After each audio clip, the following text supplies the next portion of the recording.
Good morning mga apo, ang tatalakayin natin ngayon kung paano tayo magkakaroon ng mamahaling halaman na koleksyon na hindi mabubutas ang ating bulsa.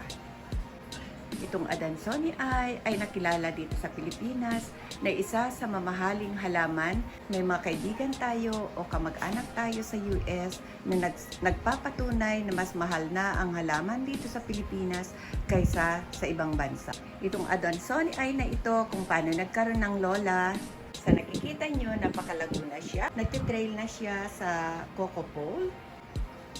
Pag nakikita ninyo yan, isipin ninyo na nasa 1,005 to 2,000 na siya. Nung binili ko yan, apat lang ang dahon. At nakalagay lang yan sa nursery bag. At ito naman, mayoy. Kung nakikita ninyo mula doon sa paso, napakahaba na niya.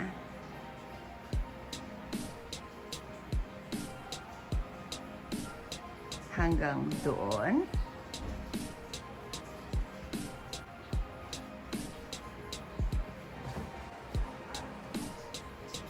Kung iniisip ninyo, napakamahal na yan dahil mahigit 1 metro na yung kanyang haba. Kung bibilhin ngayon yan, ay nagkakahalaga na ng 2,000 to 3,005. Depende yon sa garden na pupuntahan mo. Nung binili ng lola niyo yan, 3 ang dahon. Isunod natin itong philodendron heart shape. Ito din, sobrang napakamura ang bili ko dito sa philodendron heart shape. Kung nakikita nyo ngayon, mahal na din yan kasi nagtitrail na siya. Sunod natin itong philodendron micans. Ayan na siya. Pero kung napapansin ninyo sa bandang itaas, nag-lush na siya ng husto at umakyat na rin siya doon sa coco pole. Ayan, ganyan na siyang kataas. Kung bibilhin din ngayon yan, ay napakamahal na. Kasi humaba na rin siya. At may paso na. At isunod natin itong gloriosum. Gloriosum yan mga apo. Kung napapansin niyo, sobrang sira-sira ang dahon. Yung taas niya na yan, pag yan ay binili, na iisang dahon, 1,000 to 1,002 yan. Kung yung dahon niya ay maganda. Pero, dahil sa sira-sira ang kanyang dahon, nabili ko na lang yan ng napakamurang halaga. Kilala din natin dito sa Pilipinas, ang gloriosum na isa siya sa pinakamahal na halaman dito sa ating bansa.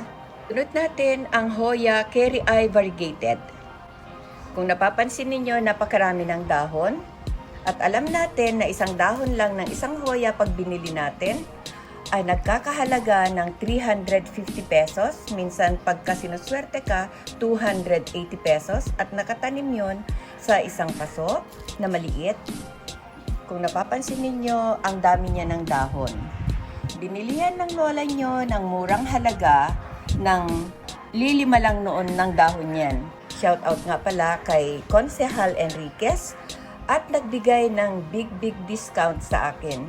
Sa kanilang mag-asawa, sobrang salamat. Kahit hindi ako sikat na vlogger na nag-vlog doon sa kanilang napakagandang garden, binigyan nila ako ng discount sa lahat ng binili ko. Kaya maraming salamat. Kaya din nagkaroon ng lola nyo ng Hoya Kerry Eye Variegated. Ito naman, Philodendron Prince of Orange. Kilala natin lahat dito sa Pilipinas na ang Philodendron Prince of Orange ay mamahaling halaman. Pero nagkaroon ito ang lola nyo.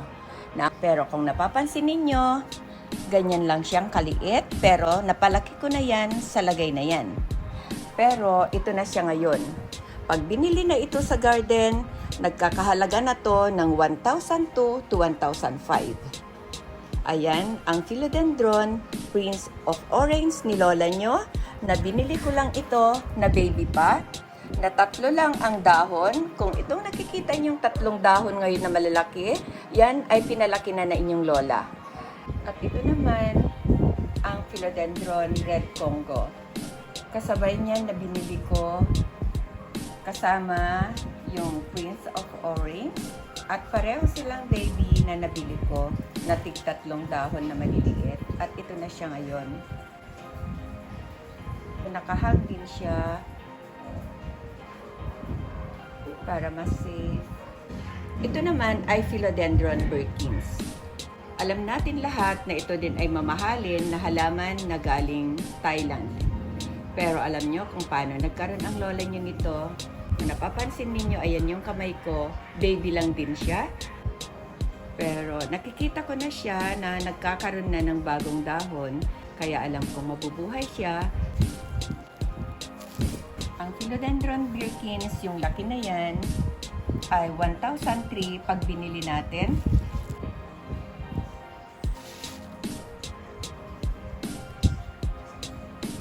At ito naman, Philodendron. Karamihan sa mga napuntahan kong garden at napapanood ko din sa ibang mga vlogger, not for sale na ang mga Philodendron. Nabili ko din ito sa isang garden na halos naghihingalo na siya nung mabili ko at tatatlo din ang dahon kung sa 800 to 1,000 na siya. At ito din, isang variety ng alocasia. Tingnan natin mabuti ang kanyang puno. Okay, yan.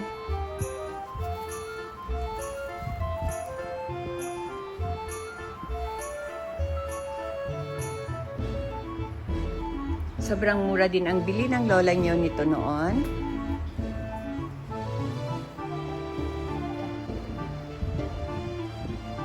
Pero pag binili ngayon,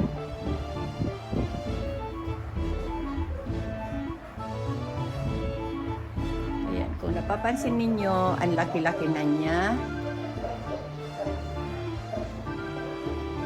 Itong alocasia na to, binili ko din ito noon, nung baby pa siya, ng 180 pesos.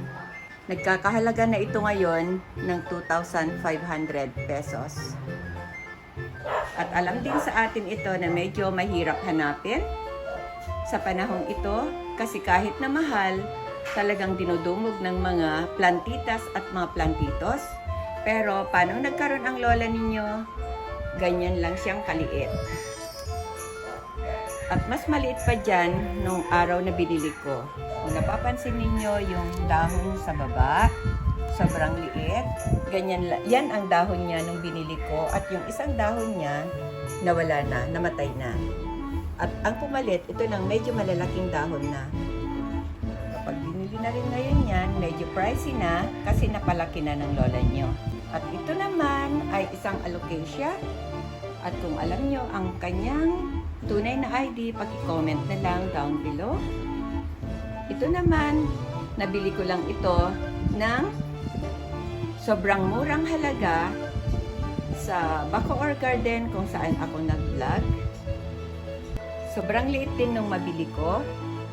Yung malaking dahon na yan, nasa pag-aalaga na lang ng inyong lola. Lumaki na lang siya, kaya medyo mahal na rin yan kung bibilhin na sa Green Shield Alocasia. Sobrang mura din ang pagkakabili ng inyong lola dito. Kasi nung binili ko ito, sobrang liit. Pero ngayon, dumami na ang kanyang dahon at lumaki na din. At kung napapansin ninyo, meron na siyang mga babies. Ayun, sa may kamay ni lola. Ayun, dalawa. Ayun yung isa. Pag binili din ito ngayon, medyo mahal na kasi malaki na siya. Ito naman ay isang alocasia. Rare din daw ito, kaya mamahalin pag binili na malaki na. Pero nung binili din ng inyong lola, sobrang liit din ito. Ayan. Pag binili ngayon ito, malaking halaga na din na hindi kagaya nung time na binili ng inyong lola. Nabili ko lang din sa isang nursery sa Silang Cavite ito ng sobrang mura. Dahil nakalagay lang sa nursery bag at napakaliliit pa noon ito. Napalaki na lang ng inyong lola. At pag binili nyo ngayon sa garden ito na ganyan ng kalaki at meron na siyang coco pole at nakalagay na sa pot, mahal na din yan. Ito naman, allocation na to. Nabili ko lang ng sobrang murang halaga din ito sa maliit na tindahan. Pag binili din ito, mahal na rin siya. Ito, allocation. Galing naman sa aking kapitbahay na aking kumare, si Kumareng Donna. Ayan. Ayan, may lumalabas na siya na bagong dahon. Okay. Ito naman isa na to. Okay. Baby ng Alocasia sanderiana. Galing naman ito sa aking kapitbahay na kay Teacher G. Ayan. Madalas na tawagin nila na Mickey Mouse. Dati sobrang mura din ang pagkakabili ito ng lola ninyo. Ayan. Tapos itong allocation na ito, kung napapansin niyo itong baby pa na ito, bigay ito ng kapitbahay ko din na si Lani. Ayan. Isinama ko na lang. Pinagsama-sama ko sila dito sa isang pot. Yan na sila. Buhay na, lalo na itong binili ko na allocation natin na variegated. Napakaganda. At pag binili ito ngayon sa garden, pricey na ito. Ayan siya. Ito din mga po, naniniwala ba kayo na 50 pesos lang ang bili namin ng kumare ko dito sa Laguna? Binili ko ito. Dalawa ang dahon, puro sira-sira. Pero nakikita nyo ngayon, ito, 1,000 na din ang halaga nito ngayon. Kasi ang laki-laki na niya, ayan na siya. Yan lang ang paraan ng lola ninyo. Bakit nakaka-collection ang lola niyo ng mamahaling halaman na wala naman sapat na budget? Hanggang dito na lang mga apo. Sana nag-enjoy kayo sa panonood. At maraming salamat ulit.